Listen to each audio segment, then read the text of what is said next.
I request Host Club President, Advocate Sampada, to take over for the further webinar proceedings.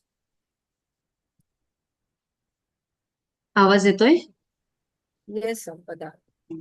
Meeting call to order. I request my club secretary Anjali for prayer. Anjali?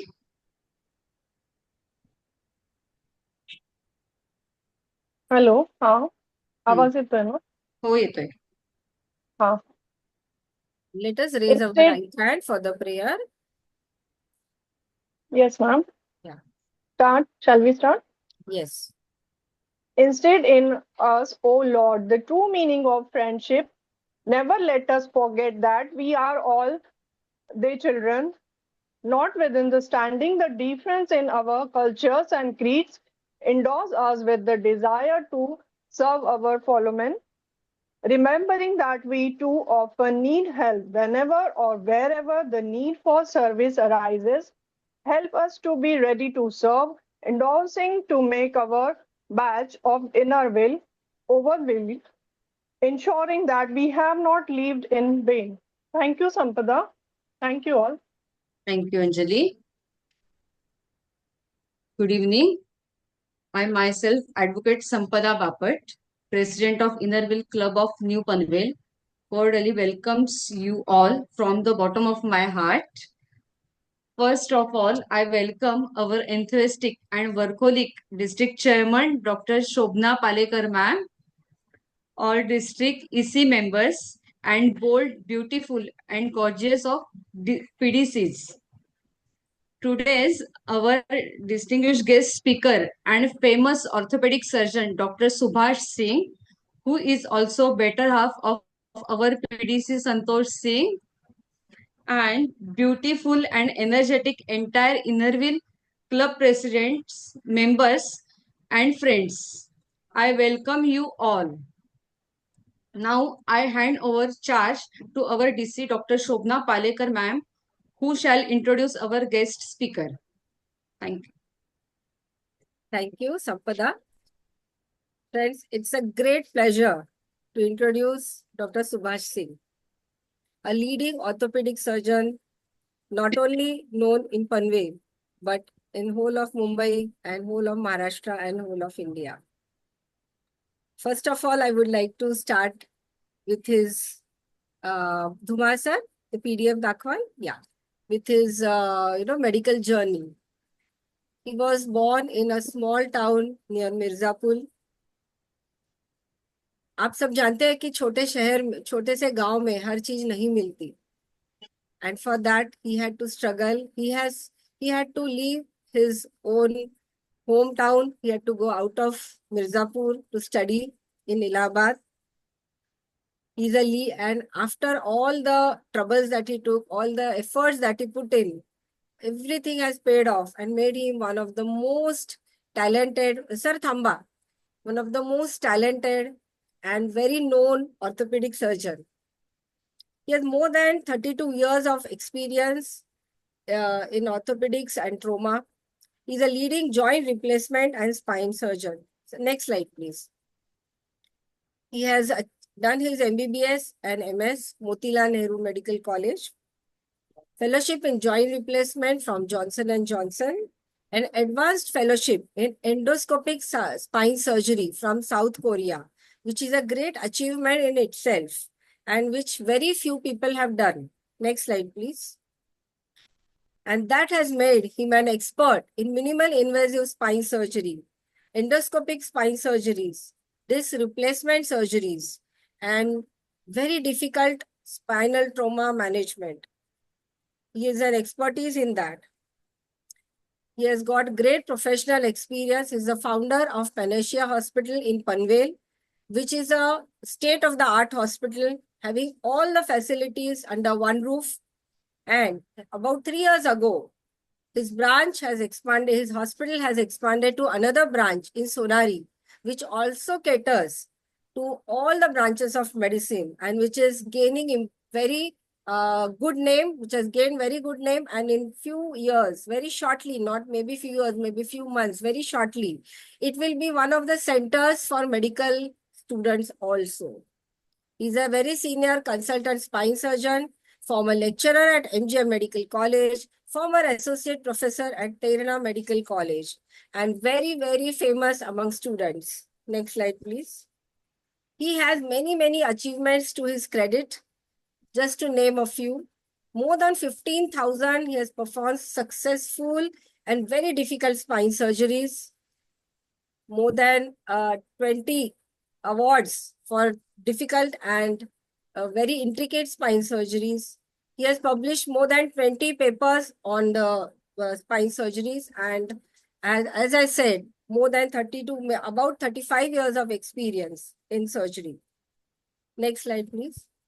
His research and innovations are very, very known to the people around, but I would like to tell you all that he has developed new techniques in disc replacement, innovative spinal implants, and leading clinical trials in spinal surgeries.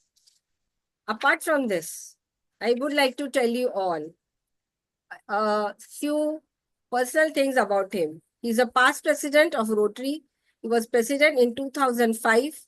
And during his tenure as president, the club received all-rounder trophy.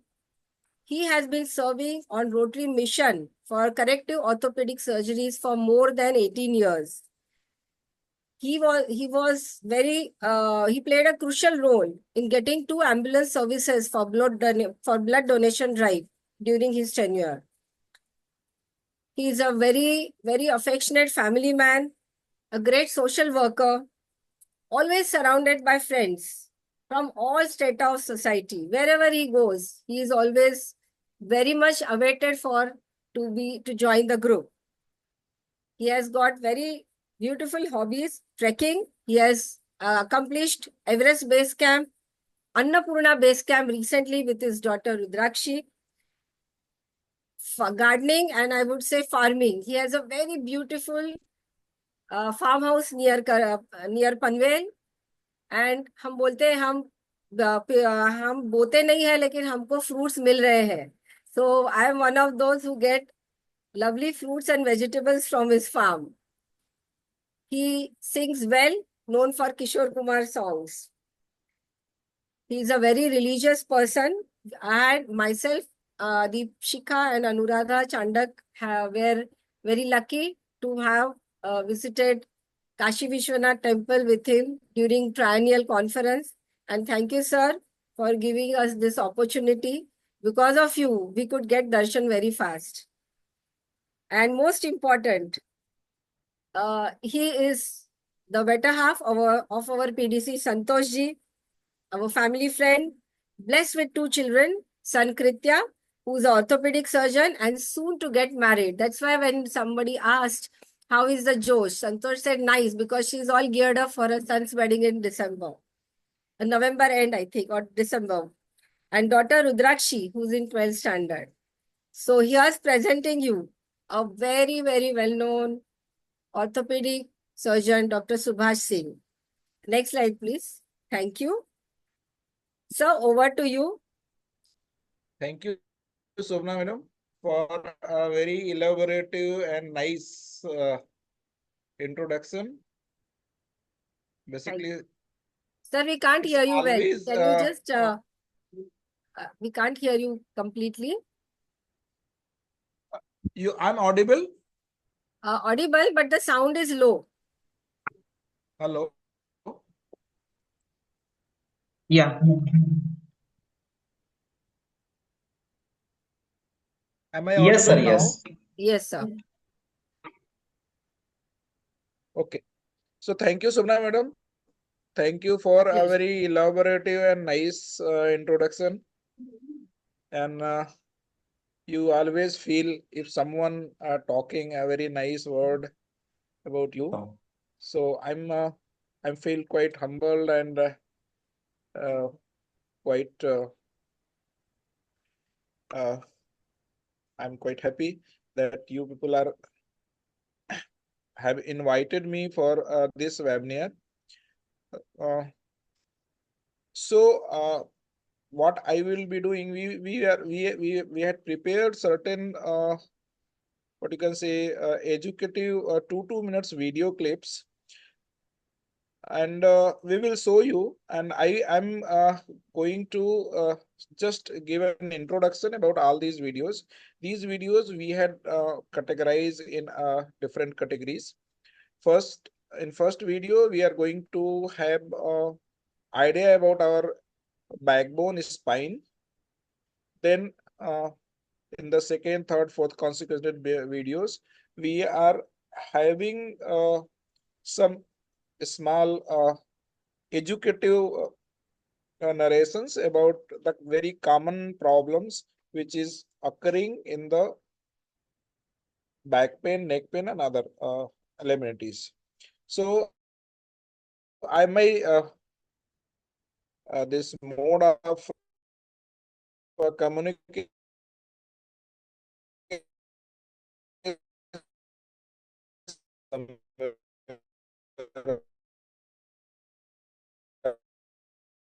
I will make question. We can answer immediately after that video, and if you people feel you can and if the question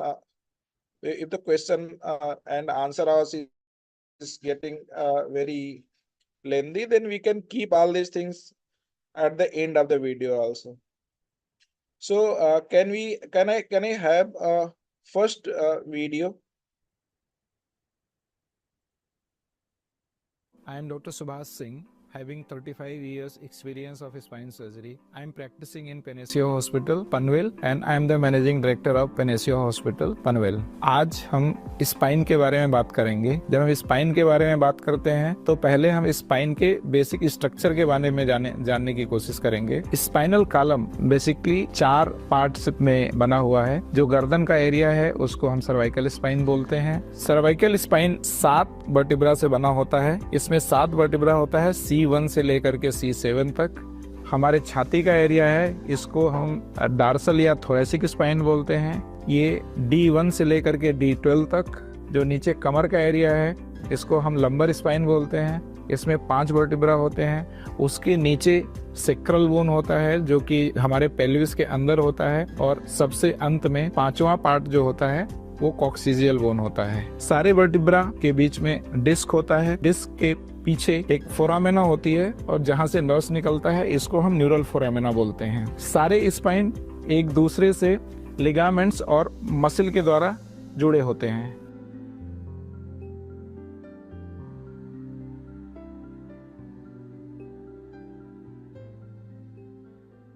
You can please pause this video. So I think with this video was self-explanatory. Now we are knowing what are the various part of spines. जो गर्दन की हड्डियां हैं उसको हम cervical spine बोलते हैं। जो चेस्ट की जिसमें 7 वर्टिब्रा होती हैं। जो चेस्ट बोन है वो टोटल 12 डार्सल वर्टिब्रा होती हैं। उसके नीचे जो कमर की हड्डियां होती हैं वो 5 लंबर वर्टिब्रा होती हैं, और सबसे अंत में जो पेल्विस बोन होता है वो सेक्रल वर्टिब्रा होती है, और लास्ट में जिसको कॉमन वे में जो है हम लोग सब लोग बोलते हैं टेल बोन, वो कॉक्सिजियल वर्टिब्रा होती है। आई थिंक इसमें कोई कंफ्यूजन किसी को नहीं होगा। Everything is the clear about. अच्छा, ये सारी जो वर्टिब्रा होती हैं ये एक दूसरे से जुड़ करके they are making a spinal column, and from this spinal column from the posterior side spinal cord comes, और ये spinal cord से नर्व रूट्स बाहर निकलते हैं। गर्दन के पार्ट से जो नर्व रूट बाहर निकलते हैं वो सर्वाइकल वो अपर लिम्स में आते हैं। डार्सल पार्ट से जो नर्व रूट निकलते हैं वो जो चेस्ट रिब्स होते हैं, जो हम सांस लेते हैं, हमारी चेस्ट बरगड़ी आगे और पीछे होती है, तो ये डार्सल वर्टिब्रा होता है। और लंबर 1 से लेकर के लंबर 5 तक की जो वर्टिब्रा होते हैं ये हमारे पैरों के जो है नर्व्स को सप्लाई करते हैं। इस बीच जो है D12 और L1 लेवल पे हमारे जो भी लघवी के और संडास के, जो इसको हम लोग बोलते हैं कोनस मेडुलरिस, वो वहां पे टर्मिनेट होता है। और अगर कोई भी पैथोलॉजी जो है D12 और L1 लेवल पे हुआ, तो हमारा पहले ब्लैडर एंड बाउल इन्वॉल्वमेंट होता है। सो आई थिंक इसमें अगर किसी को कोई क्वेश्चंस है, then we will discuss, otherwise we will go ahead. Shobhana madam, hello hello hello. Hello. Shobhana madam, अगर किसी को कुछ पूछना है तो यू कैन अनम्यूट। हेमंत, हाँ यस सर, का है? नहीं, हमने जो बोला आपको सुनाई दिया क्या? अभी से हाँ सुनाई दे रहा है मुझे। नहीं तो मैंने बोला, अभी मैंने सब एक्सप्लेन किया, तो जो है अभी इसमें कुछ अपने को जो कुछ क्वेश्चन है, या आगे हाँ, आप वीडियो प्ले करें? किसी को क्वेश्चन है तो आप चैट बॉक्स में डालिए, मैं आपको सबकी तरफ से क्वेश्चन पूछ यार लेती ये हूँ। कनेक्शन आ जा रहा है। डॉक्टर मैं जी आपको क्लियर सबकी है? तरफ से क्वेश्चन पूछ लेती हूँ कि जो भी डॉक्टर अभी बोले सब क्लियर है। हाँ, एक क्वेश्चन पूछ लेती हूँ सबकी तरफ से कि ऐसे होता है क्या कि कोई जन्म लेता है तो हाँ, जो वर्टिब्रे आपने बताए ये कम ज्यादा हो सकते हैं क्या? इन द रेयर केसेस ये अब नॉर्मल वर्टिब्रास होते हैं। कभी कभी लंबर वर्टिब्रा जो है एब्रेजन वर्टिब्रास में आते हैं। और कभी कभी जो रिब्स, जो सर्वाइकल रिब एक कंडीशन होती है, कभी कभी जो है जो रिब होती है वो डार्सल 1 से स्टार्ट होती है, लेकिन कभी कभी C7 से भी स्टार्ट होती है। इसको हम सर्वाइकल रिब बोलते हैं। और इस कंडीशन में अ, अगर सर्वाइकल रिब किसी को है, तो हाथों में जो है वो झिंझनी आती है। पहला सिम्टम्स हाथों में झिंझनी का होता है, और उसके बाद में हाथों में एक रेडिएटिंग पेन होता है। तो मैडम, आपका जो सवाल है कि ये हो सकता है कि नहीं हो सकता, तो 10% केसेस में लंबर और सर्वाइकल स्पाइन में जो है, सर्वाइकल अगर C7 रिब है, तो सर्वाइकल वर्टिब्रा 6 हो जाती है। और कभी कभी S1 अब्रेजन हो जाता है, और वो L5 में जो है कन्वर्ट हो जाती है, तो लंबर 6 वर्टिब्रा हो जाती है। मतलब एक एक्स्ट्रा सर्वाइकल रिब है। नहीं, सर्वाइकल रिब, हाँ। C7 से एक्चुअली जो है, जो रिब केज बनता है, वो डार्सल 1 से पहला रिब बनता है। बरगड़ी, जो पहली बरगड़ी होती है, वो D1 से निकलती है, D1 के ट्रांसवर्स प्रोसेस से निकलती है। लेकिन कभी कभी जो है किसी मतलब 10% पॉपुलेशन में ये जो C7 के ट्रांसवर्स प्रोसेस से ही रिब निकलती है, इसको हम सर्वाइकल रिब बोलते हैं। इसका इम्पोर्टेंस ये है कि अगर किसी पेशेंट के अंदर या किसी नॉर्मल आदमी के अंदर अगर जो है सर्वाइकल रिब है, तो जो ब्रैकियल प्लेक्सिस होता है, ये C1 से C7 तक जितनी भी नसें निकलती हैं, वो सब आप ऐसा समझिए कि जो है बिजली का अगर केबल है, तो बिजली का केबल C1 में एक से एक केबल निकला, C2, C3, C4, C5, 6 ऐसे 7 वायर निकले। और वो जो है एक बंडल में, एक समझो काले प्लास्टिक में कन्वर्ट होकर के एक केबल बना लिए। तो इस तरीके से जो है पूरी की पूरी इसको हम जो है ब्रैकियल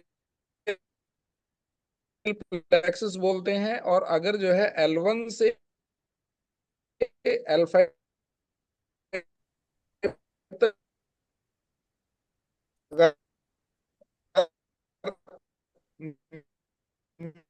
में सर्वाइकल रिब है, और कभी कभी जो है अगर ये बच्चों भी लिखते समय जो है फटीग हो जाता, हाथ होने लगता है।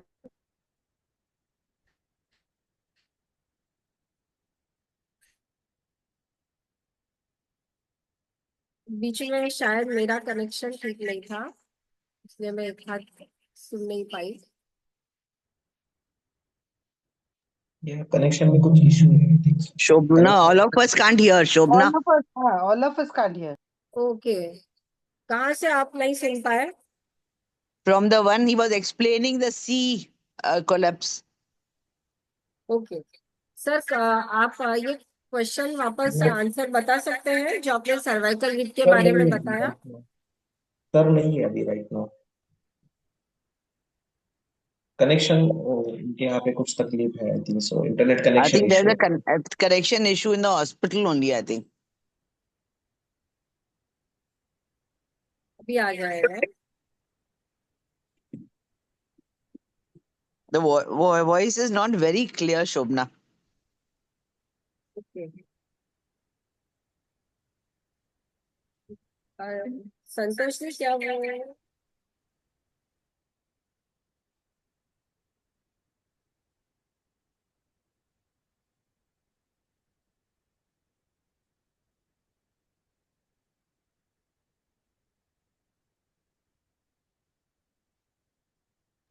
हाँ, आप क्लोज कर दे। हेलो। Yeah. यस या I am audible? Yes yes. Okay. So I was explaining Yes, sir. about I was explaining about sir C ठीक से से नहीं सुनाई दे रहा है सर, कांट हियर। सर मैं आपका ना वीडियो बंद कर देता हूँ, अगर वीडियो बंद किया ना तो आवाज आपका ठीक से आ जाएगा सर, तो हाँ, इट्स जरा माय वीडियो। रिक्वेस्ट है। या तो आपका एक वीडियो बंद कर देते हैं हम। यस सर, सर आप बोलिए सर। हाँ, अभी now I am audible? Hello. Yes, हमको तो सुनाई दे रहा है अच्छे से। हाँ मुझे भी Yes, ठीक sir. है। Yes, doctor, you're audible. Yes sir आप बोलिए। We can all hear. Yes, sir. I am audible? या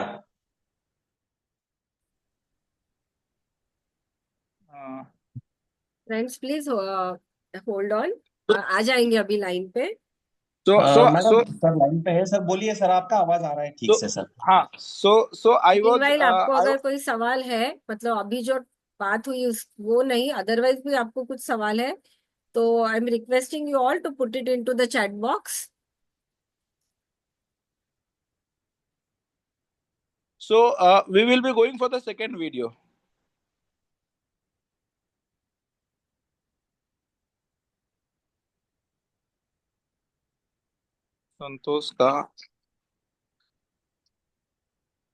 संतोष का वीडियो म्यूट है। फ्रेंड्स, इसके पहले मैं आपको बता चुका हूं कि स्पाइन के क्या क्या डिफरेंट पार्ट्स होते हैं, स्पाइन किस तरीके से बनता है। मैं थोड़ा सा रिवाइज करता हूं। गर्दन के पार्ट को कुमार सर, सर्वाइकल आवाज- स्पाइन, छाती के पार्ट को डार्सल स्पाइन और नीचे कमर के पार्ट को लंबर स्पाइन कहते हैं। ये सारे स्पाइन्स जो वर्टिब्रा होते हैं, ये वर्टिब्रा एक दूसरे से लिगामेंट से जुड़ते हैं और इन लिगामेंट के चारों तरफ पैरा कुमार सर आवाज मुद्दा मसल। बंद है का? मैडम ये तो है आवाज व्यवस्थित। Shobna, we can hear him very well. या मॅडम आवाज एकदम व्यवस्थित आहे, परत एकदा प्ले करतो। टेक्नॉलॉजीचा इश्यू होतात कधी कधी, पण we will soon getting back on the screen.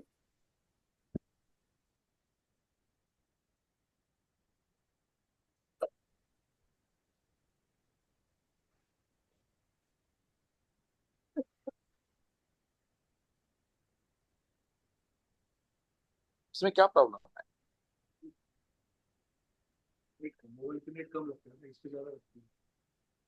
Friends, इसके पहले मैं आपको बता चुका हूं कि स्पाइन के क्या क्या कुमार डिफरेंट सर पार्ट्स होते तुमच्याकडे हैं, प्रॉब्लेम है का? स्पाइन किस तरीके से बनता नहीं है। मैडम मैं थोड़ा सा रिवाइज करता हूँ। गर्दन के पार्ट को सर्वाइकल स्पाइन, छाती के पार्ट को डार्सल हेलो? स्पाइन और नीचे कमर के पार्ट को लंबर स्पाइन हेलो? कहते हैं। ये सारे हाँ, हाँ। स्पाइन्स जो वर्टिब्रा ओके, होते सॉरी, हैं, वो ये मदर वर्टिब्रा सर्जरी इशू है, एक ठीक है, दूसरे से हाँ, लिगामेंट हाँ। से जुड़ते हैं और इन लिगामेंट के चारों तरफ पैरा स्पाइनल मसल्स होती है जो इनको बांधे रखती है। अब हेल्दी स्पाइन के बारे में अगर हम बात करते हैं तो हमें ये समझना पड़ेगा कि ये जो सारे मसल्स, लिगामेंट्स और वर्टिब्रा हैं, इनको किस तरीके से अच्छी तरीके से ट्यून करके रखा जाए। तो सबसे इम्पोर्टेंट चीज है हेल्दी स्पाइन के बारे में, आपका पोस्चर एक करेक्ट होना चाहिए। करेक्ट पोस्चर का मतलब क्या होता है? अभी समझो अगर आप कंप्यूटर ऑपरेटर हैं या आप कंप्यूटर प्रोफेशनल हैं, आधा घंटा से ज्यादा अगर कंप्यूटर पे काम करते हैं, तो आपका कीबोर्ड है, वो कीबोर्ड में जो आपका एल्बो है और जो रिस्ट है, ये 90 डिग्री पे होना चाहिए, एक करेक्ट पोस्चर में होना चाहिए। आपके कंप्यूटर का जो मॉनिटर है, मॉनिटर आपके आंखों के सामने होना चाहिए, मतलब आपकी गर्दन झुकी हुई नहीं होना चाहिए, गर्दन आपकी स्ट्रेट होनी चाहिए। नीचे कमर का पार्ट अगर आप ऑफिस में काम करते हैं और ऑफिस चेयर पे बैठे हैं तो आपके बैक में बैक सपोर्ट आपको मिलना चाहिए। ये हो गया काम करते समय आपका पोस्चर।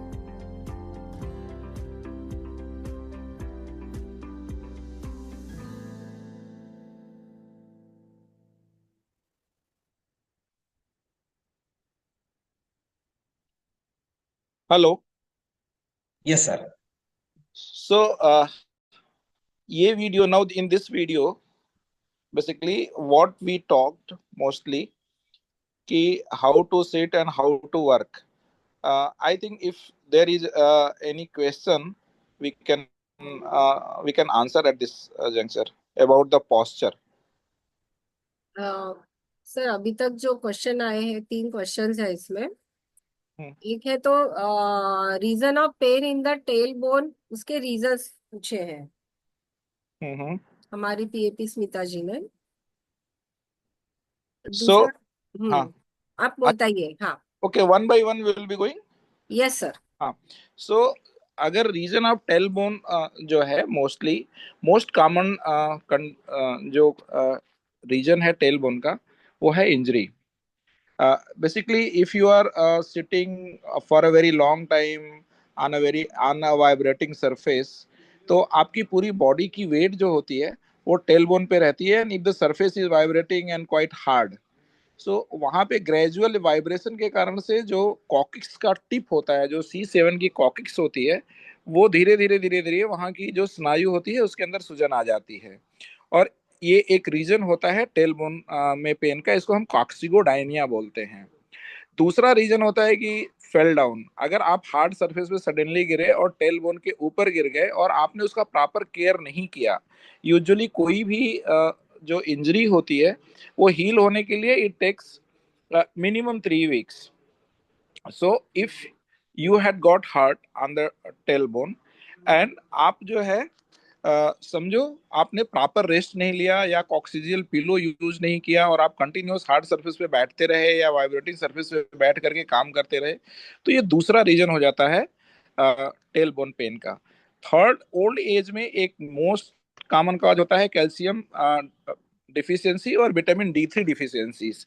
ये जैसा आप सारे लोगों को पता है कि जैसे जैसे means all menopausal lady they are having a hormonal problem because their lifelong hormones with estrogens and progesterones comes during the cycle.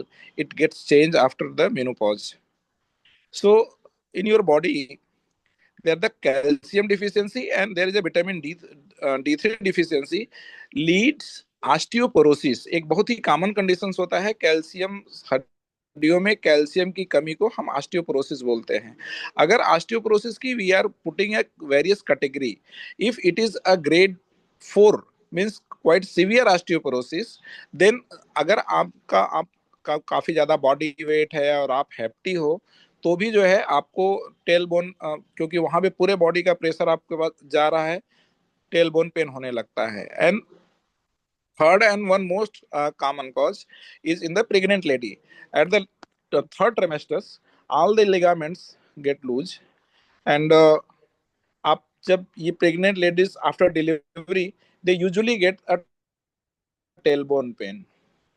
So I think these are the very common causes of the coccygodynia.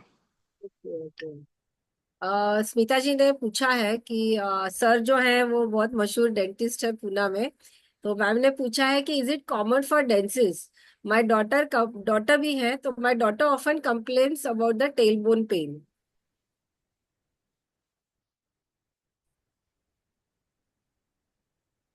Hello hello sir, आपने आप सुन hello. पाए मैंने जो कहा? Hello. नहीं नहीं, आप फिर से करिए, मतलब आप अच्छा, योर वापस हम बताएं नहीं, मैं नहीं आपको? सुन पाया। हाँ, हाँ, वापस से बोलिए। अच्छा, हमारी पीएपी स्मिता जी के हस्बैंड सर इज वेरी मशहूर डेंटिस्ट है, डेंटल सर्जन है, और डॉटर भी है, तो उन्होंने पूछा है कि my daughter often complains about the tail bone pain, so is it common for dentist? No. See, this tailbone pain, actually, if you're talking about the dentist, so if they are continuously sitting if they are continuously sitting on the hard surface, it may be that this pain occurs, but it is not. We cannot say that coccygodynia is not an occupational disease for the dentist. Okay It it is it हाँ doesn't have any relation with the with occupation okay okay sir आपका जो first video था उससे connected एक question है हाँ। मीना परमार जी पूछती है कि इस स्पाइनल कॉर्ड कनेक्टेड टू इस स्पाइनल कॉर्ड का कुछ उन्होंने लिखा है कॉन्टैक्ट टू हेडेक, तो उसका कनेक्शन है क्या, कुछ स्पाइनल कॉर्ड का प्रॉब्लम होगा तो?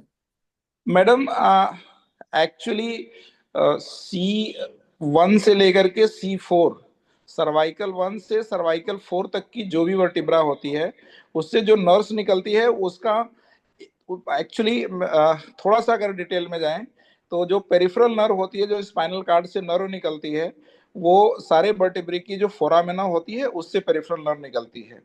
सो उसके जो है दो रूट्स होते हैं, एक डार्सल रूट्स होता है और एक वेंट्रल रूट्स होता है। एक पीछे का रूट होता है, मतलब मैं अगर इसको सिंपल भाषा में बोलूं तो एक आगे का रूट होता है, एक पीछे का रूट होता है। ये दोनों जुड़ करके जो है नर्व बनाती हैं। तो वहां से C1 से लेके C4 तक की जो नर्व रूट्स होती है उसकी एक ब्रांच पीछे जो सर होता है उसके पीछे, जिसको हम लोग ऑक्सीपिट बोलते हैं, छोटा मेंदू बोलते हैं, वहां तक जाती है। और अगर जो है C1 से लेके C4 तक कोई जो है मतलब डिजनरेटिव चेंजेज है और ये सारे जो है चेंजेज हैं, तो यूजुअली पेशेंट को एक ड्रैगिंग हेडेक होता है और हेडेक के साथ साथ में उसको वर्टाइगो होती है। हेडेक तो कॉमन होता है, मतलब हेडेक तो एक सिम्टम होता ही होता है, बिकॉज नेक के हेड के पीछे जो है दर्द होता है। इसके साथ साथ में अगर इस तरीके का C1 से लेके C4 तक का कोई प्रॉब्लम है स्पाइन में, तो मोस्ट कॉमन जो कंडीशन होता है वो पोस्चरल वर्टाइगो होता है। पेशेंट्स आता है और बोलता है मेरा गर्दन दर्द करता है और मेरा पीछे का सर दर्द करता है, मुझे बहुत चक्कर आता है। तो चक्कर आना अपने आप में जो है एक स्पाइनल कार्ड का प्रॉब्लम है, इंडिकेट करता है। थैंक यू, बहुत अच्छा बताया आपने सर। एक और एक सवाल है कि lower back pain versus bladder control, इसका कुछ कनेक्शन है क्या, कुछ रिलेशन है क्या? अ, अगर हम काफी डिटेल में जाएं तो ब्रेन से जो भी नर्व्स निकलते हैं, जो केबल निकलते हैं, वो टर्मिनेट होते हैं D12 लेवल पे, डार्सल 12 लेवल से L1 तक जो होती है वो स्पाइनल L1 पे स्पाइनल कार्ड खत्म हो जाती है और वहां से सारे रूट्स बंच के रूप में बाहर निकलते हैं। सो D12 L1 के लेवल को हम लोग बोलते हैं, जो स्पाइनल कार्ड टर्मिनेट होती है इसको हम बोलते हैं कोनस मेडुलरिस। मीन्स जो स्पाइनल कार्ड होता है वहां पे वो कोन की तरह हो जाता है, ऊपर से आता है धीरे धीरे नीचे पतला होने लगता है। और जो ब्लैडर और बावल के कंट्रोल के नर्व्स रूट होते हैं वो सबसे नीचे सबसे अंदर रहते हैं। अगर आप अगर एक एग्जाम्पल करिए कि अगर एक बड़ा मोटा सा केबल है और उस केबल में एक 100 वायर बंच में लगे हुए हैं, तो सबसे जो अंदर वाला जो सेंटर की तरफ वाला वायर होगा वो वायर जो होता है ब्लैडर और बावल के कंट्रोल का होता है। तो अगर बैक पेन या कोई भी स्पाइनल प्रॉब्लम, अच्छा अब अगर इसको हम ये देखें तो आपको बैक पेन या स्पाइनल प्रॉब्लम या न्यूरोलॉजिकल प्रॉब्लम दो तीन तरीके से हो सकता है। एक तो तरीका ऐसा हो सकता है कि आपकी स्पाइन का प्रॉब्लम हो, डिस्क का प्रॉब्लम हो। तो अगर स्पाइन और डिस्क का प्रॉब्लम अगर बहुत छोटा है तो उसमें ब्लैडर बाउल इन्वॉल्व नहीं है, लेकिन अगर पूरा डिस्क बाहर निकाल करके कोनस मेडुलरिस के पूरा स्पाइनल कार्ड के गले को दबा दिया है तो ब्लैडर बाउल लास्ट में इन्वॉल्व हो जाता है। लेकिन सबसे कॉमन काज अगर जो है एज ए स्पाइन सर्जन, अगर हमें किसी पेशेंट का तो एक सिम्टम मिलता है, वो बोलता है बैक पेन है और पैरों में कमजोरी है और हमारा ब्लैडर बाउल इन्वॉल्व है, तो हम लोग कुछ सोचते हैं कि इंट्रामेडुलरी कुछ पैथोलॉजी होगी, मतलब कोई डिस्क और स्पाइन का प्रॉब्लम नहीं है, स्पाइनल कार्ड का प्रॉब्लम हो सकता है। सो आपके सवाल का आंसर ये है कि bladder bowel involvement usually spinal cord diseases में होता है, डिस्क और स्पाइन के डीजेनरेटिव डिजीजेस में बहुत कम होता है। प्रेसिडेंट सुनीति जी, आपका सवाल का अच्छा सर ने बहुत अच्छे से बताया है उत्तर। प्रतिभा जी पूछ रही है कि उनके दाहिने हाथ में झुनझुनी आती है, तो हाथ में नमनेस आना, टिंगलिंग होना, ये क्या है? इसके बारे में आप बता सकते हैं?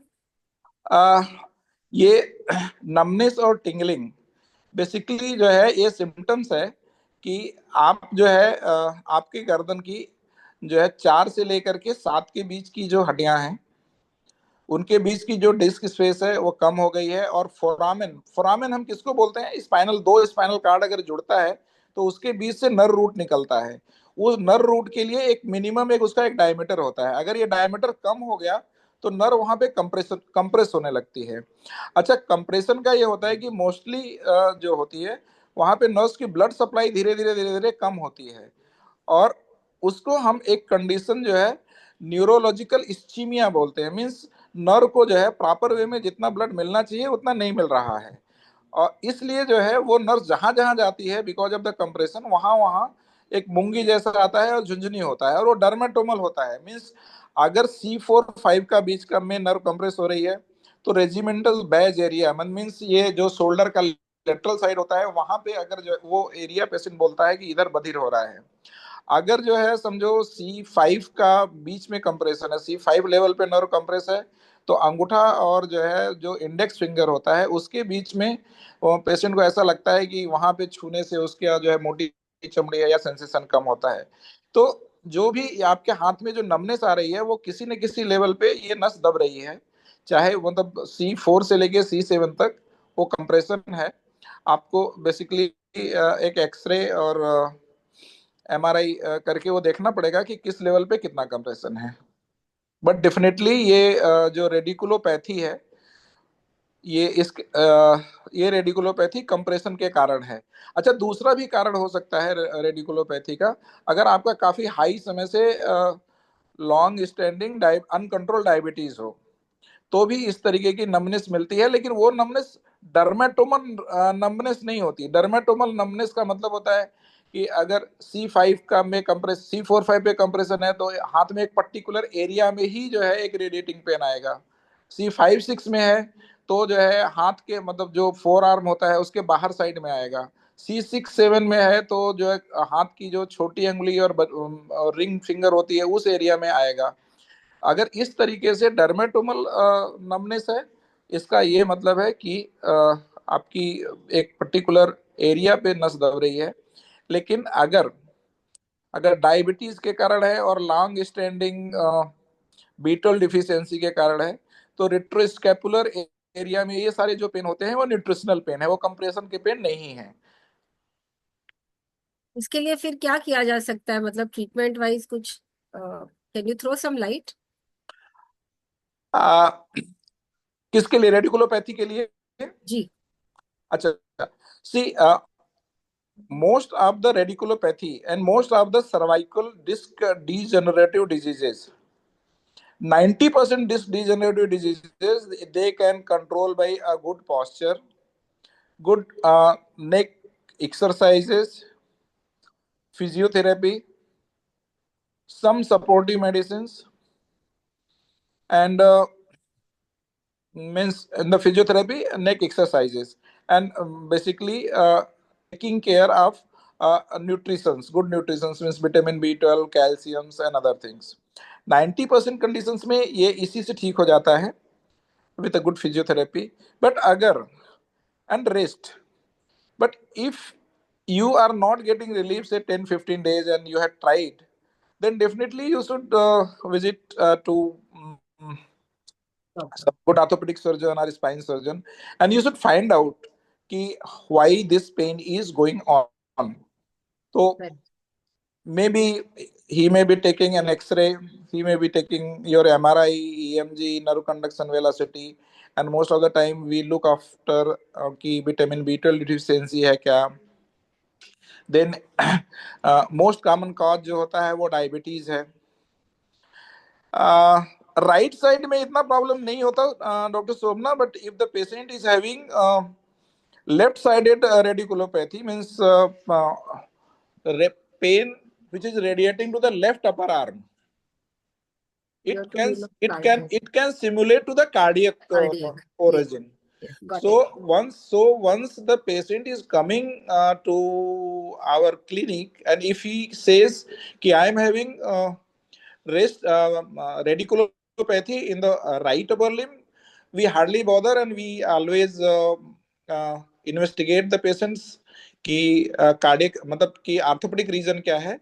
But if the patient is coming and is saying कि मेरे को left upper arm में pain हो रहा है, Then you so inferior wall MI gives sometime referred pain to the shoulder area, and referred pain which patient feel can be कि sign of heart attack.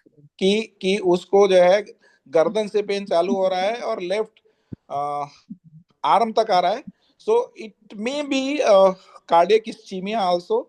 So if the patient is coming and having, and especially if he is having diabetes and other things, so we rule out the cardiac Yes. element also. Sir, आपने अभी video में sitting posture के बारे में बताया, तो आप क्या बता सकते हैं हमको कि स्लीपिंग के टाइम का क्या, सोने के टाइम का कैसा पोस्चर होना चाहिए? एक्चुअली जो है उससे ज्यादा डॉक्टर शोभना ये होना चाहिए ये कि जो है आपकी मोबाइल कितना देर बात करना चाहिए और क्या बात कैसा होना चाहिए. Actually now the burning issue is not a sleeping with a pillow. Now what we are looking, the burning issue, Pankaj ko bol de. The burning issue is of talking the youths and using YouTube, Facebook, Twitter for 2 hours, 3 hours, and practically they doesn't know okay how to how I'm keeping my neck while they are involved sleeping and watching. involved in the YouTubes and हाँ, Facebook materials and इससे connected उन्होंने एक question पूछा है सोनाली जैन ने कि does memory foam mattress और pillow help? no, this memory foam mattress and pillow are the marketing gimmicks.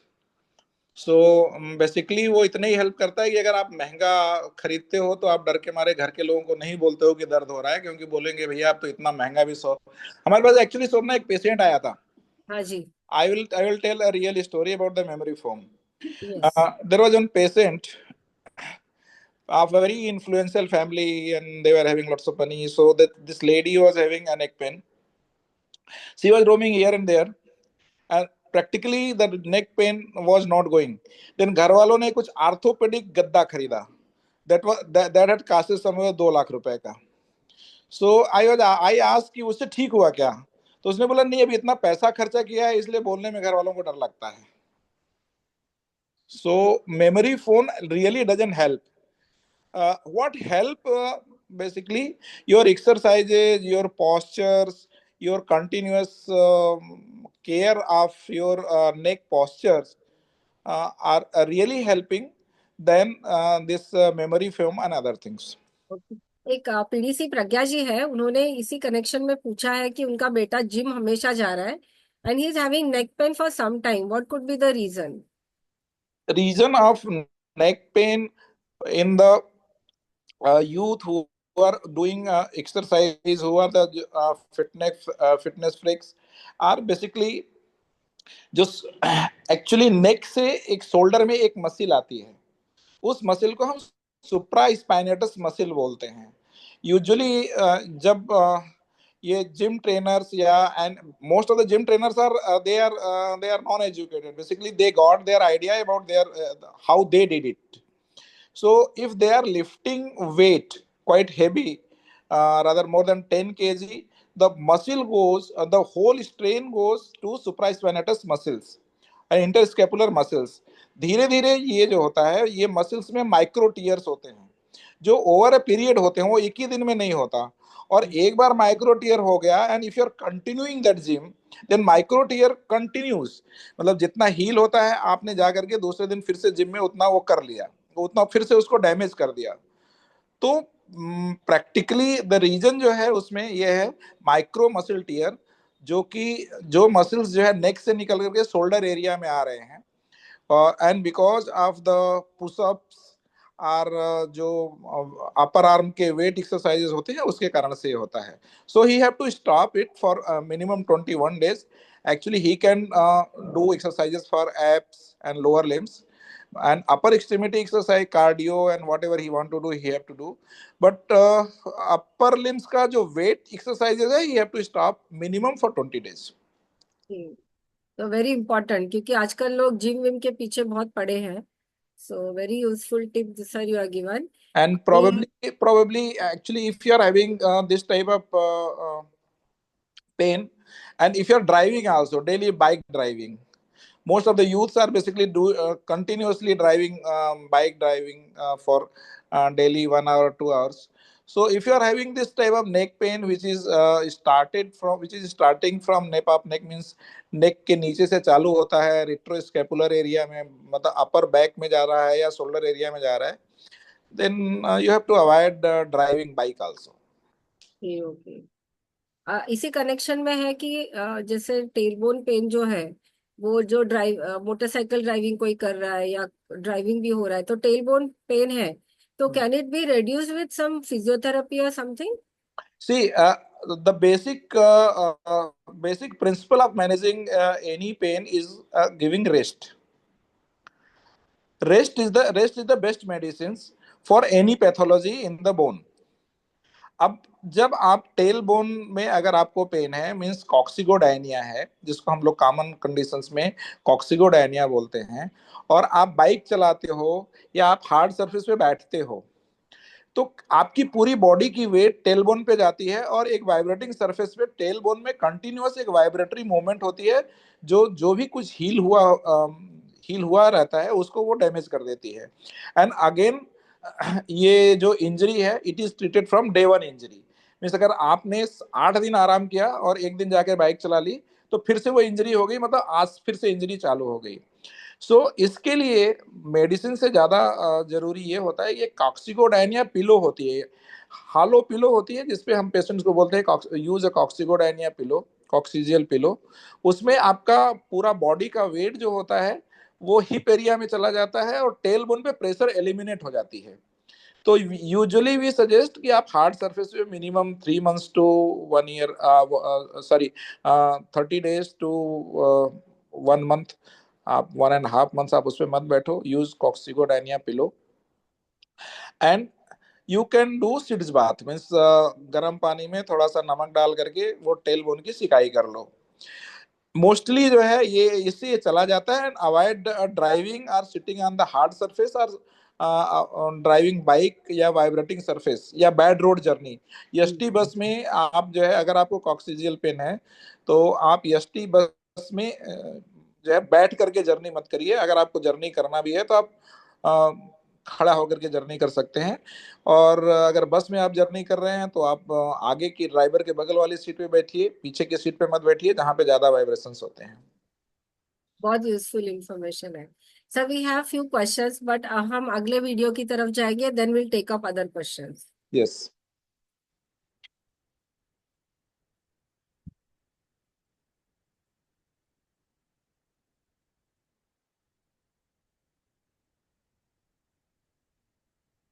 अब हम हेल्दी स्पाइन के बारे में अगर हम बात करते हैं, तो कुछ हेल्दी स्पाइन के बारे में कुछ बेसिक जानकारी मैं आपको बताना चाहता हूं. जैसे आपका पोस्चर सही होना चाहिए, आप नियमित रूप से आप व्यायाम करें, योगा प्राणायाम करते रहें. बेसिक चीज हम बोलते हैं कि सोफा बैठने के लिए होता है, उस पे आप बैठें. बेड सोने के लिए होता है, इसलिए उसके आप सोएं. अगर आप बहुत देर तक जो है सोफे पे बैठ करके अगर आप टीवी देखते हैं या कंप्यूटर पे काम करते हैं, तो ये बहुत ही आगे झुक के काम करते हैं, तो ये बहुत ही जो है गलत पोस्चर है आपका. अगर आप कोई बाथरूम में या घर में किचन में अगर आप कुछ वजन उठाना चाहते हैं तो आगे झुक करके नहीं उठाएं. आप पहले घुटनों पे बैठें, कमर को सीधा रखें और उसके बाल्टी को या तो वजन को ले करके उठें. आप हेल्दी डाइट लें, वजन बढ़ने से रोकें, नियमित रूप से हाई प्रोटीन डाइट लें, और सबसे इम्पोर्टेंट चीज़ है आप स्ट्रेस फ्री रहें, आप नॉन स्मोकिंग, और आप अपने वजन को बढ़ने से किसी भी तरीके से जो है इसको आप रोक के रखें. Yes sir. Sir healthy diet आपने वीडियो में बताया, तो उस पे थोड़ा सा कुछ बता सकेंगे? हेल्दी डाइट का हमारा एज ए स्पाइन सर्जन हमारी एक रिकमेंडेशंस होती है कि you should take high protein diet, low carb, and any food which is having less carbohydrate and fat content. Food who is rich with the protein and calciums and vitamin B12. अगर हम इसको थोड़ा सा और elaborate करें तो जितने junk food हैं, मीन्स पिज्जा, बर्गर एंड ये जितनी भी चीजें हैं, we should avoid it. if you are if you are a non-vegetarian and if you are savvy to take non-veg food, you should, it's a very good idea, but you should not take a fried, deep fried, or this type of non-vegetarian. It's good if you are taking with this non-veg with steam boil or some in the boiling form. Actually, in the non-veg, if you are saying ki which non-veg is good for the bone, the fish is the number one. Then what we always say, you should take seafood. Seafood is having a rich of calciums and good lipids, and basically cod liver oil is the only source of vitamin D3. You know that vitamin D3 is basically having a major role for calcium deposit in the bone. इसको अगर मैं थोड़ा सा और elaborate करूं, hello, I am audible? Yes, sir. Yes, sir. हाँ, so if I'm elaborating more, so अगर आप इनफ अमाउंट में कैल्शियम ले रहे हो, अच्छा, enough amount of calcium is basically minimum 5 gram calcium per day, जो हम नहीं ले पाते. अगर आप कैल्शियम ले भी रहे हो और अगर आपके पास आपके बॉडी में विटामिन D3 की डिफिशियंसी है, so vitamin D3 is basically acts as a carrier. आपके ब्लड से हड्डियों में अगर कैल्शियम जमा होता है तो उसका जो कैरियर होता है वो विटामिन D3 है. अगर विटामिन D3 नहीं है तो आप कितना भी कैल्शियम लो, वो हड्डियों के अंदर डिपॉजिट नहीं होगा. तो हेल्दी डाइट ये है कि आप नॉन हाई प्रोटीन डाइट लीजिए, आप कैल्शियम रिच डाइट लीजिए, and less carbohydrate fat content diet लीजिए. Right sir. सर एक सवाल हम यहाँ पे लेंगे कि how to strengthen hip muscles. See, the hip muscle strengthening is very simple. In our orthopedics, if you are doing lower ab exercises and if you are doing cycling, and for a young people, these hip exercises basically what you can say कि आप अगर या तो cycling कर लें या तो जो है लोअर बैक के पूरा बैक की स्ट्रेंथनिंग एक्सरसाइजेस करें, इससे हिप मसल वो स्ट्रेंथन हो जाती है. और अगर जो है आप जिम में या अगर आप योगा में करना चाहें तो आप सीधा लेट करके आप दोनों पैर को हवा में लेकर के योगा टीचर जिस तरह से साइकिलिंग करते हैं, it is a very good exercise for the strengthening hip muscles. That's very nice. अभी आपने डाइट के बारे में बोला, यहाँ पे सवाल नहीं है, लेकिन मैं पूछती हूँ आपको कि सनलाइट में बैठो, ऐसा हम हमेशा सुनते हैं ऑर्थोपेडिक डॉक्टर से, तो उसके बारे में कुछ बताएंगे क्या? यस, बेसिकली जो विटामिन D3 का जो एक्टिव पार्ट होता है वो कोलीकैल्सिफेरॉल होता है. हम लोगों का जो स्किन होता है, स्किन के ऊपर जब जो है सूरज की इंफ्रारेड लाइट पड़ती है तो मेलानिन जो होती है वो कोलीकैल्सिफेरॉल सिंथेसाइज करती है.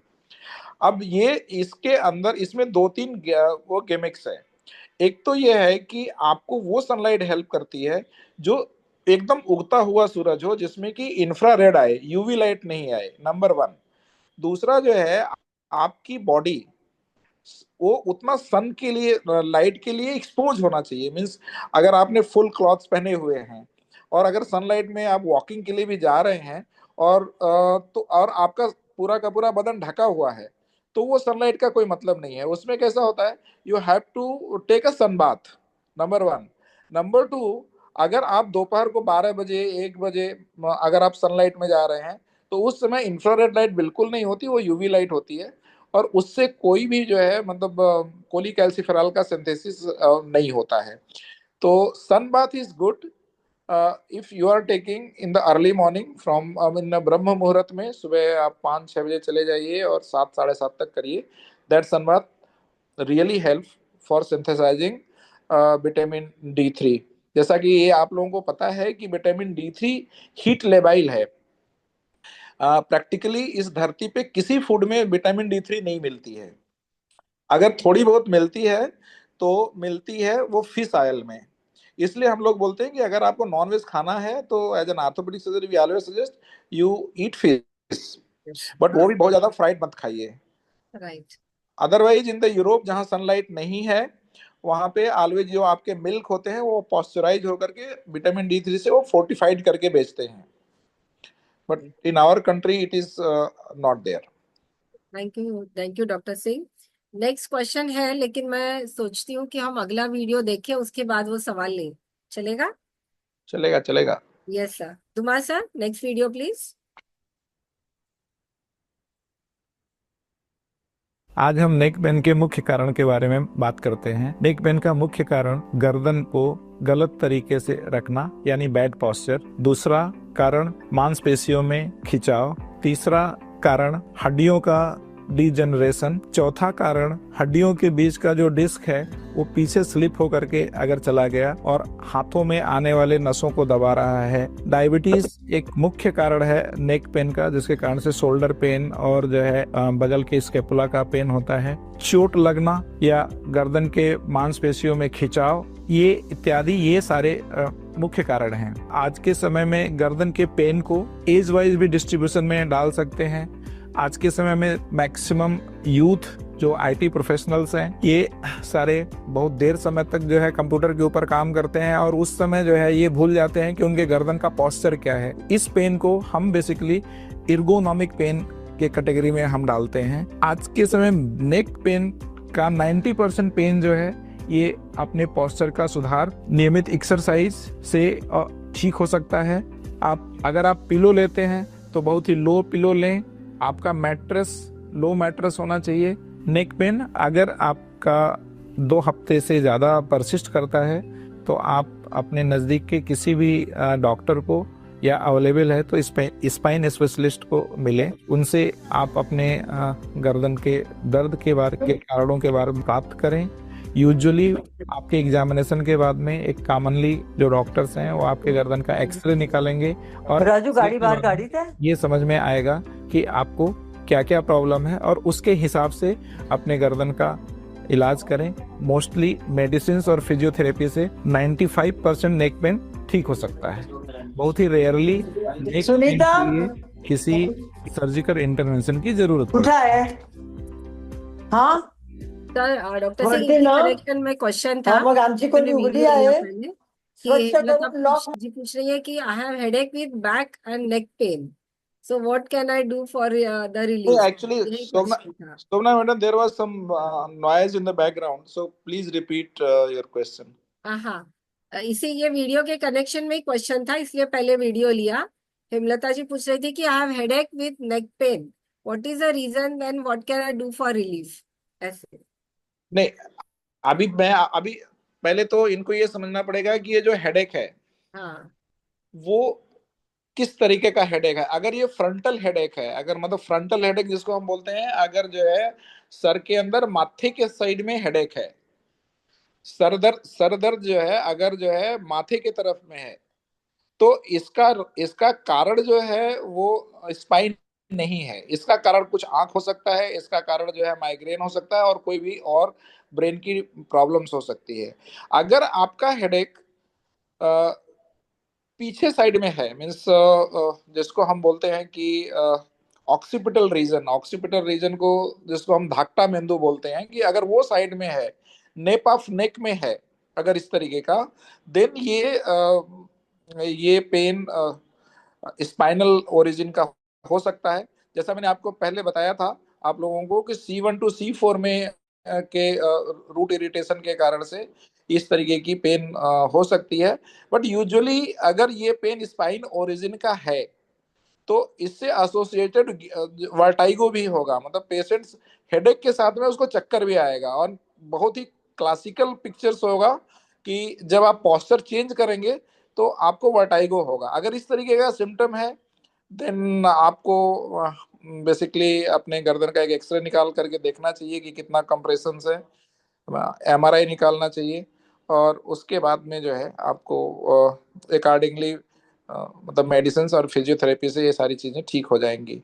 लेकिन मोस्टली अगर आपका फ्रंटल हेडेक है देन ये कोइंसिडेंटली ऐसा हो सकता है कि स्पाइन का प्रॉब्लम अलग हो और आपका जो है ब्रेन का प्रॉब्लम अलग हो। तो अगर ये ठीक नहीं हो रहा है तो आप किसी स्पाइन सर्जन से मिलिए, वो एक्सरे निकाल करके देख लेंगे। Thank you, sir. Coming to this, can you just throw some light on people using collar? Madam हम इसको इस तरीके से बोलते हैं कि अगर आपको किसी को जिंदगी में बहुत ज्यादा सपोर्ट करोगे तो वो अपने पैर पे कभी खड़ा नहीं हो पाएगा। यही कंडीशंस जो होती है वो मसल्स के बारे में भी है। We spine surgeons always say कि आप एक्यूट प्रॉब्लम्स है, समझो मसल स्प्रेन हुआ या एक्यूट नेक मसल इंजरी हुई, या समझो कभी कभी नर्व इरिटेशन के कारण से मसल स्पाज्म में चला गया, ऐसे समय में having a short term cervical collar means 4 दिन 5 दिन 7 दिन maximum Okay. is a good idea. But Okay. after that you have to start neck exercises and you have to strengthen your muscles, number one. The second thing, अगर आपके पास में आप समझो एक if you are 50 प्लस, you are diabetic and आपका spine थोड़ा सा डीजनरेशन ज्यादा है, then what we advise while driving car या driving bike you should use the collar. और जैसे ही जो है आप गाड़ी में रखे रहें, जब आप ड्राइविंग करना चालू करते हैं तो उसको लगा लें, और जैसे ही जो है आप ड्राइविंग बंद हो जाता है आप उसको गाड़ी में ही रख करके जाएं। बट अगर आप सर्वाइकल कॉलर यूज कर रहे हैं तो नेक एक्सरसाइजेस कम से कम सुबह 10 मिनट सुबह 10 मिनट शाम करना बहुत जरूरी है। अदरवाइज लॉन्ग स्टैंडिंग अगर सर्वाइकल कॉलर यूज करेंगे तो आपकी नेक मसल्स जो होगी वो धीरे धीरे धीरे वीक होने लगेगी और बाद में जो है पेन बढ़ जाएगा। Thank you. एक सवाल है कि मीना महबूबानी हमारी पीडीसी में पूछ रही है कि is it good to have collagen to help in pain? Collagen to helping pain is a marketing gimmicks. It is good for the doctors. It is not good for you. हमें पैसा मिलता है उससे। तो जो है collagen is not having any correlation to treat your spine degenerative diseases. फिलहाल अभी तक तो कुछ प्रूफ नहीं है कि जो है कोलेजन से जो है आपका डीजनरेटिव डिजीजेस इम्प्रूव होता है। Definitely we are having some good views जिसमें कुछ रिसर्च आए हैं कि कोलेजन टाइप 2 लेने से नी पेन्स जो है बेसिकली जो कार्टिलेज का रीजनरेशन वो कार्टिलेज पेन जाता है। But still it will take long time. We don't know कि whether physiotherapy help, whether collagen help, whether the analgesic helps, because once we start the collagen we always guard it with analgesics and physiotherapy. So answer मेरा, if I am summarising, answer ये है कि collagen ले सकते हो but ये कोई प्रूफन नहीं है कि आप कोलेजन लोगे तो स्पाइन का डीजनरेटिव डिजीज नहीं होगा। राइट। अच्छा, थैंक यू। एक मीना जी है, उन्होंने एक सवाल पूछा है कि उनका बेटा regularly is going to gym but is having pain in abdomen on the right side. अभी एब्डोमेन पेन पूछा है and she wants to hear from you. वो एब्डोमेन पेन इसलिए होगा क्योंकि जो है वो एप्स ज्यादा करता होगा। मीन्स कैसा है कि ही मस्ट बी डूइंग जो है एप्स वो लेट करके, तो उसके कारण से जो एब्डोमिनल मसल्स है उसमें माइक्रो टीयर हुआ है। आप ने जी उनको बोल दीजिए कि जो है एप्स एक्सरसाइजेज जो है, एप्स एक्सरसाइजेज जो प्रोबेबली सीधा लेट करके पैर उठाने का एक्सरसाइज होता है, और जो है वो जिम ट्रेनर बोलता है पैर को एक 30 डिग्री उठा लो और एक जो है 20 तक काउंट करके रखो फिर छोड़ दो, ये वाली एक्सरसाइज उसको बोलिए कि 20 दिन तक नहीं करे, वो ठीक हो जाएगा। आई होप मीना जी आपने सुन लिया है। Sir, can we move on to the next video? Thank you. Thank you, doctor. Thank you sir.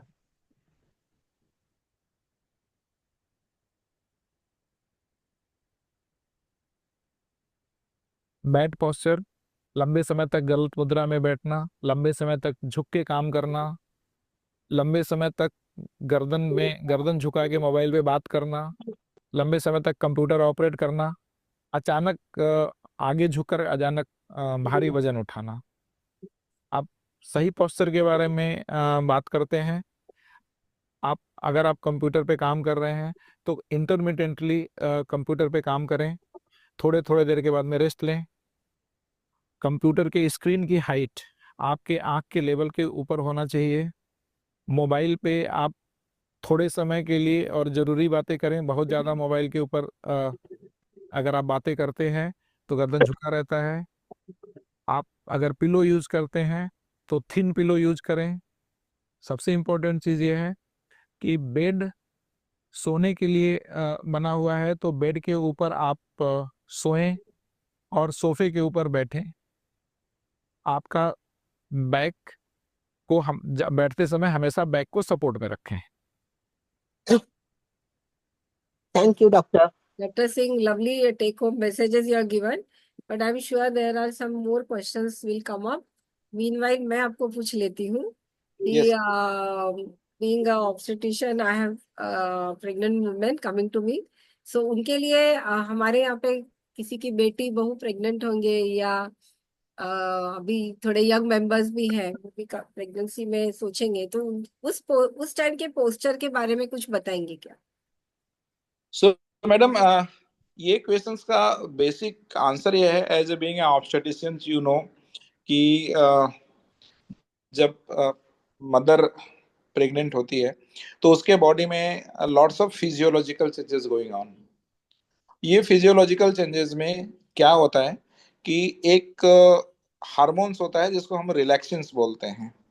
वो रिलैक्सेंस बेबी के प्लेसेंटा से और ओवरी से रिलीज होता है, जो बेबी को एकोमोडेट पेल्विस के अंदर एकोमोडेट करने में हेल्प करता है, क्योंकि आप उसका एंड वो जितने भी लिगामेंट्स होते हैं वो लिगामेंट्स को वो लूज करता है, ताकि जैसे जैसे बेबी का जो वेट बढ़े वो धीरे धीरे वो पेट में एकोमोडेट होता रहे। दूसरा जो है ये एक फिजियोलॉजिकल चेंजेस होता है कि जो आपकी बॉडी की सेंटर ऑफ ग्रेविटी होती है, centre of gravity, I think everybody must be understanding कि what is the centre of gravity. आपके बॉडी का जो वेट होता है वो थोड़ा आगे की तरफ जो है शिफ्ट हो जाता है। सेंटर ऑफ ग्रेविटी आगे शिफ्ट होने के कारण से आपको बैक पेन चालू हो जाता है। और तीसरा सबसे इंपॉर्टेंट रीजन हो जाता है कि चूंकि इंट्रा यूट्राइन पीरियड में आप सेकेंड और थर्ड ट्रिमेस्टर्स में जो मसल्स होती है वो वीक हो जाती है, क्योंकि जो है उस पर स्ट्रेचिंग होती है और उसके कारण से जो एब्डोमिनल मसल्स होती है वो थोड़ी सी वीक हो जाती है। तो ये 3-4 कारण होता है। एंड अगर कभी जो है समझो बेबी का अगर वेट या ट्विंस प्रेगनेंसी हो या बेबी का वेट ज्यादा हो, तो भी जो है एक तरीके से जो है जो एंटीरियर और पोस्टीरियर आगे और पीछे की जो वेट होती है उसके डिसबैलेंस होते हैं, जिसके कारण से लो बैक पेन जो प्रेग्नेंट लेडीज में बहुत कॉमन होता है। अभी ये सारे चीजें जो हैं वो बेसिकली हार्मोनल चेंजेस के कारण से है। एंड नेचर क्या करती है, नेचर बेसिकली जो है उस समय जो मदर होती है उसके सारे लिगामेंट्स को लूज करती है, बिकॉज रिलैक्सिन खाली एक ही नहीं है। ऐसा नहीं है कि वो खाली पेल्विस के ही जो है मसल्स को पेल्विस के ही लिगामेंट को लूज करेगी, वो पूरे बॉडी के लिगामेंट को वो करने लगती है, लूज करती है। ऐसे कंडीशंस में आपको स्ट्रेट होकर के बैठना या बहुत मतलब आगे झुक करके बहुत ज्यादा जो है काम करना, या तीसरा सबसे इंपॉर्टेंट पोस्चर्स होता है कि अगर आप बैठ रहे हैं तो बैक सपोर्ट लेकर के बैठे। ज्यादा समय तक जो है आप खड़े नहीं रहे। अगर आपको कुछ काम है, समझो आप किचन में, कोई प्रेग्नेंट लेडी है और किचन में काम कर रही है, तो आप किचन में एक चेयर रख लें, 10 मिनट तक जो है खड़े होकर काम करें, उसके बाद 15 मिनट तक आप बैठ जाएं। Means you have to know कि आपके जितने भी ज्वाइंट्स हैं, लिगामेंट्स हैं, वो सब लैक्स हैं, सब लूज हैं। एंड अब आप बिकॉज प्रायोरिटी बेबी होता है तो इसके लिए आप बहुत कुछ कर नहीं सकते, तो आप कुछ मेडिसिन ले नहीं सकते, थोड़ा हार्ट फर्मेंटेशन और फिजियोथेरेपी ले सकते हो। और कुछ एक्सरसाइजेज, एब्डोमिनल एक्सरसाइजेज वगैरह जो है किया जा सकता है। Thank you, sir. Friends, if you have any more questions, please put into the chat box. एक मैं ही पूछ लेती हूँ वापस कि कोविड टाइम में सब लोग जूम मीटिंग, जूम सब कुछ करते थे, बैठे बैठे रहते थे, तो उस टाइम हम एडवर्टाइजमेंट देखते थे बहुत सारी अमेजोन पे कि चेयर में पीछे कुछ ऐसा लगा हुआ है कुशन टाइप का, और आप वैसा कुछ खरीदो जो अटैचमेंट है चेयर को, तो वो अच्छा है क्या? मैडम, हम उसका आंसर यही इस तरीके से देंगे कि ये भी एक्चुअली मार्केटिंग एडवर्टीजमेंट है, क्योंकि ये जितने भी गोदरेज और जितने भी चेयर बनाने वाले लोग हैं वो आईआईटी एमबीए के जो है मार्केटिंग लोग होते हैं, वो ये सब चीज की वो करते हैं। एक्चुअली जो एर्गोनॉमिक चेयर, अगर आप मार्केट में आज किसी भी एक शॉप पे जाएं तो एक नॉर्मल चेयर का अगर दाम पूछेंगे, अगर वो 25,000 का होगा, तो उसके बगल में ही सेम मटेरियल का बना हुआ एक चेयर होगा वो जो 50,000 का होगा, लोग उसको बोलेंगे ये एर्गोनॉमिक चेयर है। हाँ, अब correct. एर्गोनॉमिक चेयर का प्रॉब्लम ये है कि एर्गोनॉमिक चेयर, अभी समझो किसी की हाइट 4 फुट 8 इंच है, किसी की हाइट 5 फुट 10 इंच है, किसी की हाइट जो है 5 फुट 4 इंच है, 6 इंच है, तो एर्गोनॉमिक चेयर स्टैंडर्ड तो सारे हाइट के लिए हो नहीं सकता। अगर एर्गोनॉमिक चेयर रियली अगर अपन बात करते हैं तो ये देखते हैं कि भाई अपनी ट्रंक टू नेक हाइट कितनी है, इस तरीके की चीजें हैं, तो वो उसकी एक बॉडी के प्रॉपर हाइट के लिए मेजरमेंट लेकर के जो चेयर बनाई जाएगी वो एर्गोनॉमिक चेयर होगी। अच्छा, अभी एर्गोनॉमिक चेयर है क्या?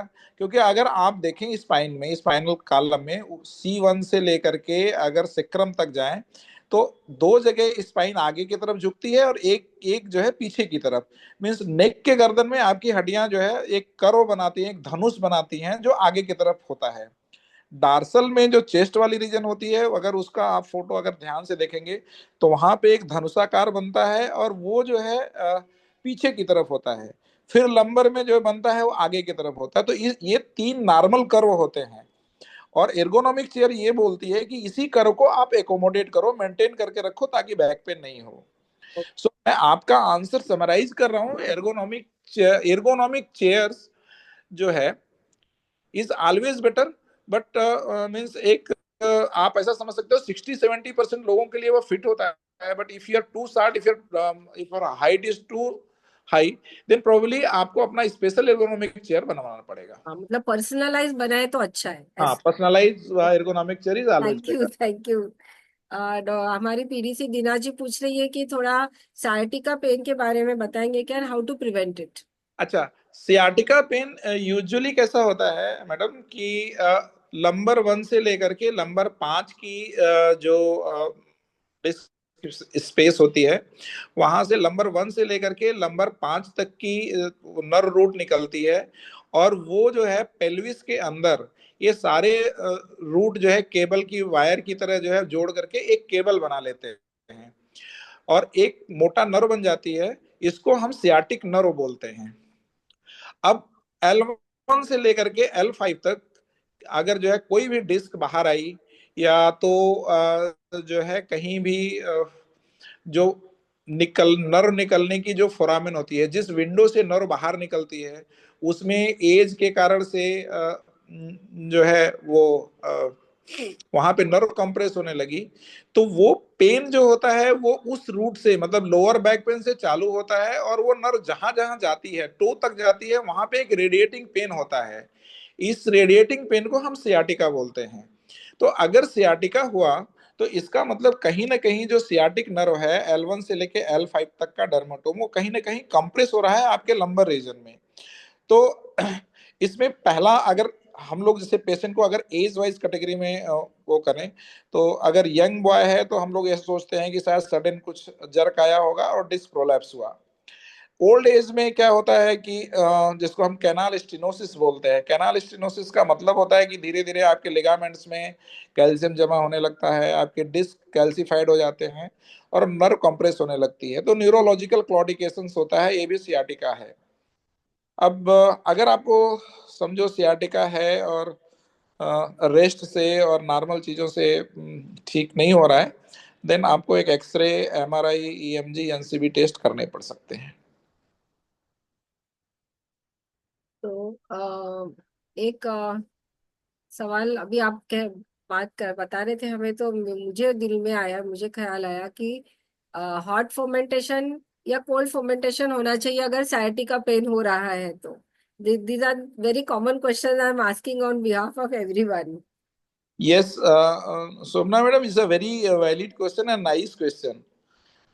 What we are talking कि आप पहले जो है, अगर आपको सियाटिका है या कोई भी जो है नेक पेन या बैक पेन का कोई भी जो है इस तरीके की प्रॉब्लम्स हैं, और अगर आप फिजियोथेरेपी और एक्सरसाइजेस कर रहे हैं, तो बेसिक प्रिंसिपल यह है कि आप पहले हॉट फर्मेंटेशंस करें, उसके बाद में आप एक्सरसाइजेस करें, उसके इमीडिएट बाद में कोल्ड फर्मेंटेशंस करें.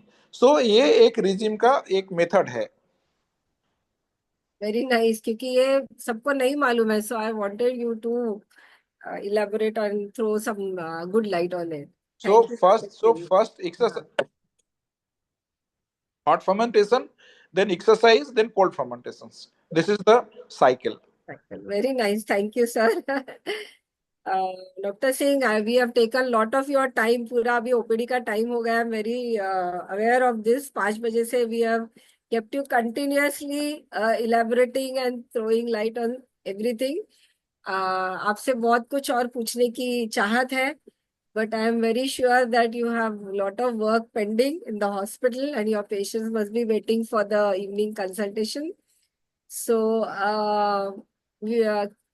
friends, I'll take 2 questions and then we should move ahead and give some time for sir to carry on with his work. किसी को कुछ पूछना है तो प्लीज इमीडिएटली चैट बॉक्स में डाल दीजिए. Somna madam, it's my pleasure to put some light on the common problems which what we had thought. Actually, these are there are certain myths, and there are some small things which is basically what we are calling ki neck pain or back pain is not a disease. If the patient comes in our OPD, what we always tell कि see, आपको कोई बीमारी नहीं है, means you are not suffering with malaria, loose motion or anything, which will give medicines and you will be all right. This is a aging process. Age के कारण से your hair is got gray, your face got wrinkles. The same aging process is occurring in your spine also, and the aging process in the spine is कि आपके spine के जो ligaments हैं, now they are not elastic because of the calcium deposits. वो stiff हो गए हैं, वो थोड़े से टाइटेंड हो गए हैं, and there are because of the wearing and tearing there are some आपकी जो कार्टिलेज है, मीन्स जो गद्दी है या जिसको जो कुदरत ने जो आपके शॉक एब्जॉर्बर्स बनाए हुए हैं, उनकी थोड़ी विस्कोसिटी कम हो गई, तो वो आपके अभी जर्क को बर्दाश्त नहीं कर पाते हैं, तो आपकी धीरे धीरे धीरे धीरे आपके ऑस्टियो आर्थराइटिक चेंजेस होने लगते हैं. ये सारे चेंजेस एक नेचुरल प्रोसेस हैं. अब इसको सिर्फ आप जो है अच्छे एक्सरसाइजेस अपने को केयर करके, एंड व्हाट वी आर मतलब basically advising to our patients कि नौ नौ बाबा अभी ऐसा हो गया है कि तुम्हारा 50 साल का उम्र हो गया, तुमको कोई देखने वाला नहीं है, तुम खुद ही देखो अपने को. और खुद ही देखने का मतलब है you concentrate about your diet, you concentrate about the exercises, and you do yoga, nice yoga and pranayama. Try to control, जो कि मतलब मोस्ट ऑफ द लेडीज में होता है कि if your weight is increasing very rapidly, आपकी muscle week हो जाती है, आपके लिगामेंट्स वीक हो जाते हैं, तो आप हमारे पास में आओगे तो हमारे पास कोई ऐसी दवा नहीं है. वो जो कोलेजन है वो भी ऐसी दवा नहीं है कि आपकी मसिल को स्ट्रेंथन कर दे. अब सिर्फ दवा एक ही है, एक्सरसाइज. वो हम सारे लोगों को पता है कि अगर कोई भी चीज वीक है तो उसके लिए एक्सरसाइज ही एक अपने आप में एक रास्ता है. सो what I will advise कि daily say if you are 60 plus, at least 10,000 12,000 steps per day. Try to control, try to avoid carb and fat. Take high protein diet. Once I am talking about the high protein diet, it doesn't mean you take non-veg. You take high protein at any form. You take good calcium diet. अच्छा, calcium का ये मतलब नहीं है कि आप हमेशा calcium ही खाते रहें। देयर आर गुड फूड, आप जो है अच्छे खाने, वेजिटेरियन फूड में भी कैल्शियम मिलते हैं। Calcium rich food. Yeah. So you have to concentrate upon your diet. हाँ, इसी कनेक्शन में पूछा है कि अगर नी का कोई इश्यू नहीं है, but when you are trying to get up from weakness, so what is to be done about it? See, knee का एक इशू इस तरीके का है कि नी बेसिकली जो आप हम ह्यूमन बॉडी में वी आर बाईपोडा, हम ऐसा बोलते हैं, हमारा इवोल्यूशन क्वाड्रीपोडा से बाईपोडा में हुआ है। आपके पूरे शरीर की जो वजन होती है वो नी के ऊपर जाती है, और नी एक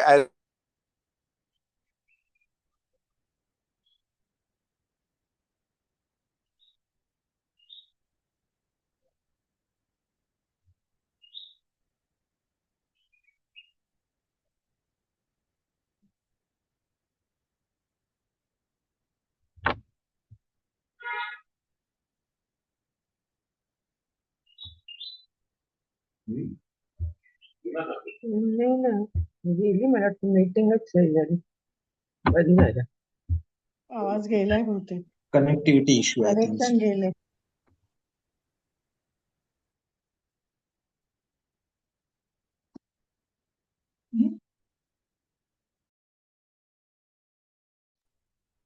hello hello, can you hear me? Yes ma'am. हाँ. Yeah, I had lost connection. So hello, Dr. Subhash is on the line. Dhananjay ji, hello, हाँ सर, है ना लाइन पे है am सर. I audible?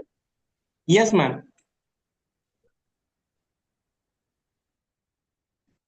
आपकी आवाज आ रही है मैडम, थोड़ा नेट इश्यू है I think.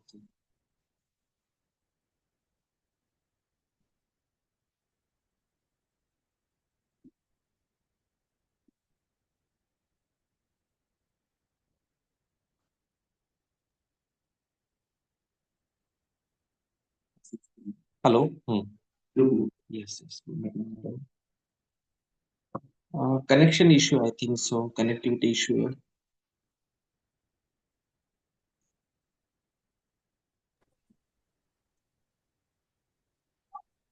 Yes Dhananjay ma'am. जी, येस सर आहेत का लाईनवर? सर आहेत पण म्यूट आहेत सर आय थिंक सो. आहेत ना, माझंच कनेक्शनची गडबड आहे का? Yes. Okay. Sir so please unmute करता. हा, त्यांचं म्यूट कनेक्शन आहे, मी त्यांना विचार. तुझा आवाज येतोय आम्हाला, सरच नाही येत. Hello. Hello. Yes. Now, yes now, ma'am. now I'm audible. Yes sir. हाँ हाँ सर, सोमना ये मैडम, आपका आपका सवाल था नी पेन के बारे में.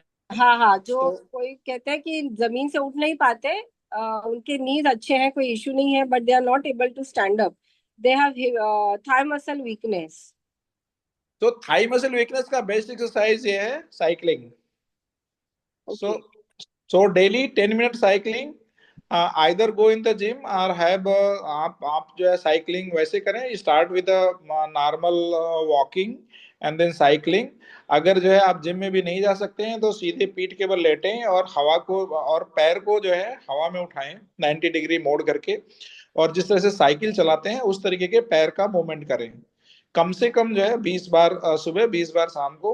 अगर ये आई एम श्योर कि अगर आप इस तरह की एक्सरसाइज करती हैं तो ये प्रॉब्लम चला जाएगा. That's a great information that you have given us.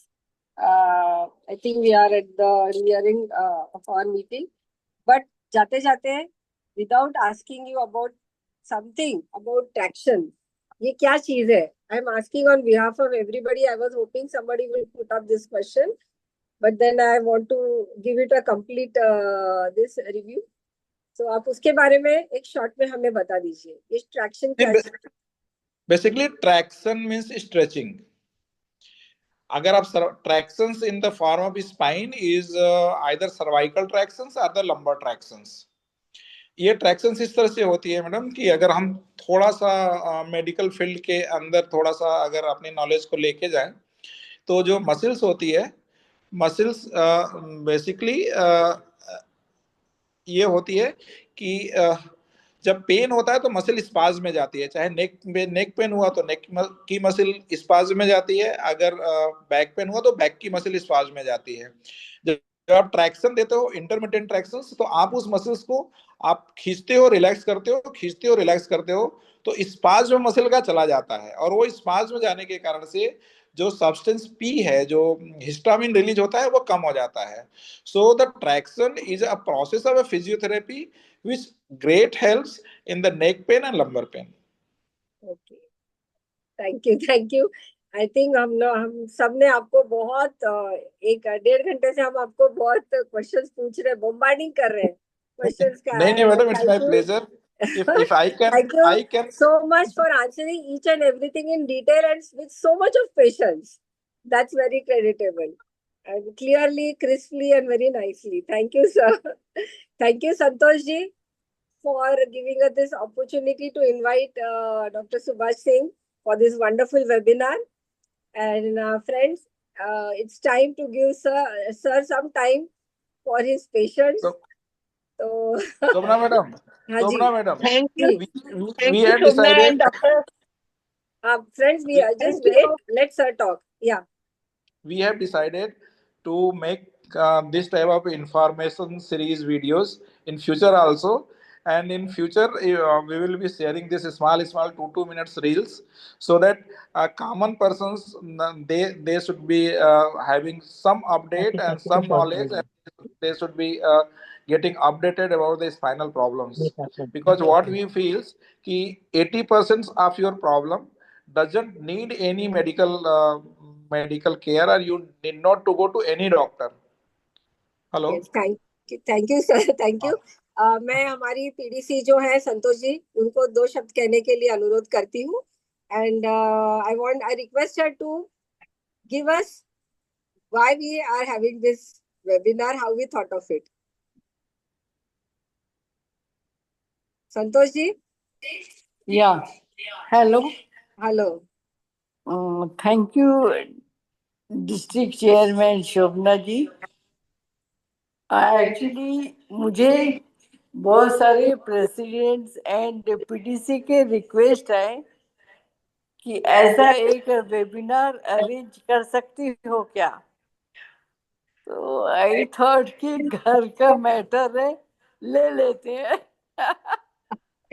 नहीं सर, बट सर को बहुत क्रेडिट है। अगर रोटरी के लिए इतना कर रहे हैं तो इनर व्हील के लिए क्यों नहीं? So that was the main reason. और अगर इन फ्यूचर कभी भी लगेगा तो आप लोग प्लीज मुझे feel free to ask me कि एनी क्वेश्चन। आई थिंक कि बहुत सपोर्टिव है, कभी भी बोलोगे तो जवाब देंगे। Most of them knowing him, but anyway अपने घर की तो हर आदमी बड़ाई करता है। नहीं, हम बड़ाई कर रहे हैं क्योंकि he is So really. thank you so much. और मुझे लगता है कि बहुत ही इंफॉर्मेटिव था और शुद्ध और सरल भाषा में बताया। यस, तो मुझे भी अच्छा लगा। Yes yes, and thank you thank you for, Shobhana the. Thank you so और मच। आगे का आप एजेंडा के सबसे आगे बढ़ Yes. जाइए। Yes, I thank you so request, much. I request President Sampada to take over for vote of thanks. आपकी आवाज ही नहीं आ रही है दी। I request President Sampada to take over for vote of thanks. Now I request my club secretary Anjali to give vote of thanks. Hello. Hello. हाँ बोलिए We madam. can hear you. Yeah. या thank you district chairman ma'am, Shobhana Palekar ma'am, सबकी favourite, जिन्होंने आज पूरा सारा कुछ संभाल लिया, अच्छे से सारे क्वेश्चंस ले लिए, आंसर सर से ले लिया, तो सबको बहुत अच्छी इंफॉर्मेशन आराम से मिल गई। And thank you all EC members, thank you all PDC members, and thank you Santosh ma'am जो हमारे क्लब के, जिन्होंने ये आज का मिट अरेंज करवा दिया इजीली, अपने घर की बात बोल के, इतनी सारी इंफॉर्मेशन जो हमें घर बैठे मिल गई। And of course, thank you, sir, Dr. Subhash Singh sir ji, आपने इतनी अच्छी इंफॉर्मेशन सबको प्रोवाइड की. हमें बहुत सारा नॉलेज नहीं था, काफी लोगों को नहीं होता ये सब बेसिक नॉलेज. आपने इतने इजी वीडियो फॉर्म में या इतनी इजी शब्दों में हमको वो सब कुछ सिखा दिया आज.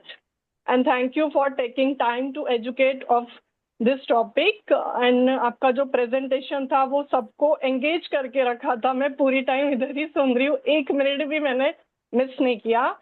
और थैंक यू मिस्टर धुमाल, आज के जो होस्ट थे मीटिंग के.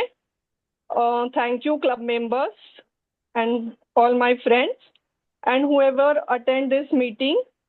A great thank you for joining. Thank you for listening. Thank you for guidance, for information. Thank you for inspiring, for being here, and most importantly for giving a part of this session. Thank you so much, all of you. Thank you, Sampada. Thank you, Host Club IWC New Panvel, for hosting this webinar.